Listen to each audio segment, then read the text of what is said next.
an extra 800 Rand a month, or caring for a 5-year-old son, and then waitressing. So I had a 24/7 job.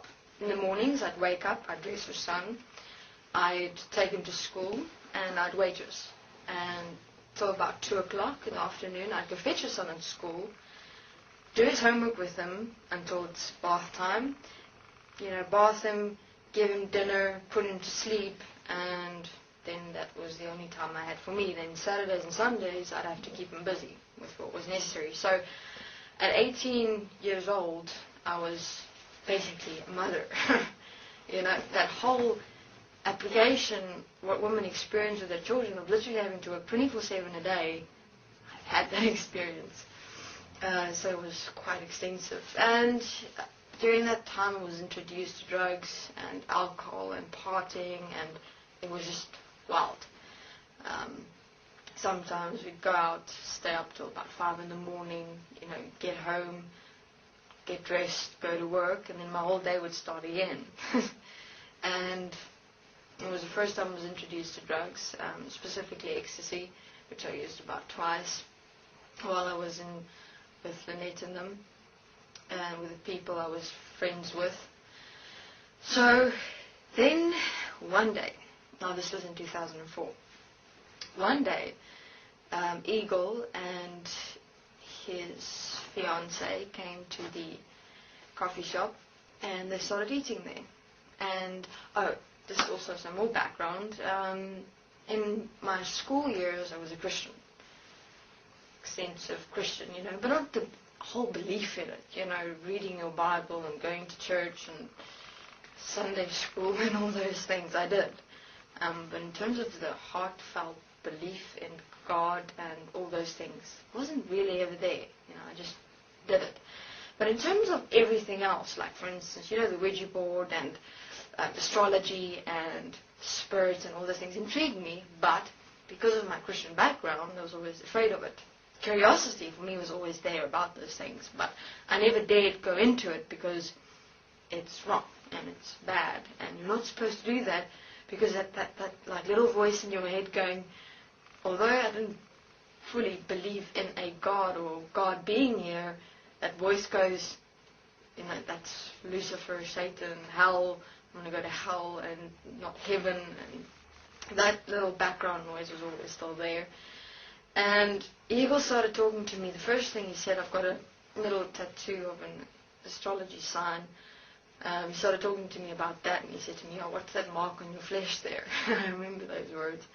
And I said, no, it's my mother's sign, because she passed away a few years ago, 2 years ago, 3 years ago. And so he started talking to me about astrology, and so the conversation started going, because they came quite often, and I always ran to go and serve them because their chips were very good. So that was the main reason why I enjoyed waitressing for them. And then, one day, another one day, it was a Sunday, I was managing the coffee shop on my own. I was manager also sometimes. And I went to go clear their plates after they'd eaten. And Eagle says to me, your mother is proud of you.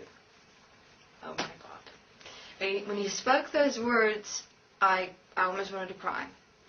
It was so, the tears were here, this emotion just welled up inside me. I had to fight to just keep back the tears, because because of my mother's death, I was so not over it yet. And everything culminated from Erika being there and the whole change, and me being stuck here at this coffee shop with Lynette, and she's got her drug problems and her relationship problems with her husband, affairs, God knows what. It was not an easy time. And because of the situation that I was in, the drugs and the partying and all those things, it's like, how can she be proud of me? I'm a mess. I was literally a mess. And after he said that to me, I just asked him, how do you know that? And he says, she told me that. How's that possible? That's impossible. I said to him, Eagle, that's impossible. She's dead. She's literally dead. But at the same time, I was quite intrigued. So, we exchanged some more words, but not that I can remember. All I can remember is those words. He said, your mother is proud of you. And I almost wanted to really burst out in tears. So I kept my tears back. I cleared their plates as quickly as possible. I was still holding the plates then. He was still talking to me, but I couldn't hear what he was saying because when I was concentrating, I was, getting out of the vicinity that I was in. So I wanted to run back into the coffee shop in the kitchen. So I did, and I cried. Man, I couldn't stop crying. Just uncontrollable crying. And I couldn't stop. And I was just, every time that I calmed down, they just come again. And they just come again. And I haven't cried like that before, ever in my life. And so when I eventually calmed down a little bit, now this little bit was that tears didn't come down, but, I was kind of more, when you cry, you go, like that the whole time. That was me.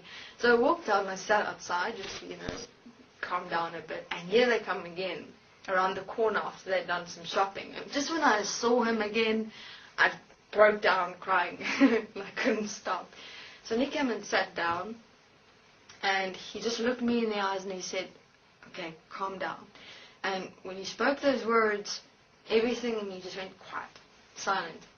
I hadn't cried. I could still feel tears, but everything just went quiet.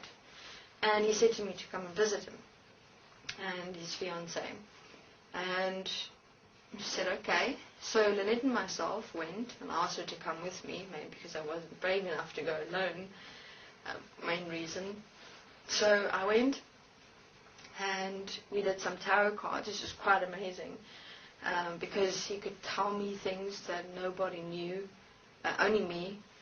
Was reading from the tarot cards from the way I was sitting.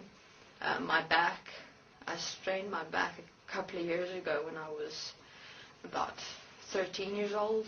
And he could tell me about that, the reason for why I hurt my back specifically, my lower back. And I was fascinated, intrigued, especially about the tarot cards and what he was saying. And I quite enjoyed it. So after that visit, it was on a Wednesday,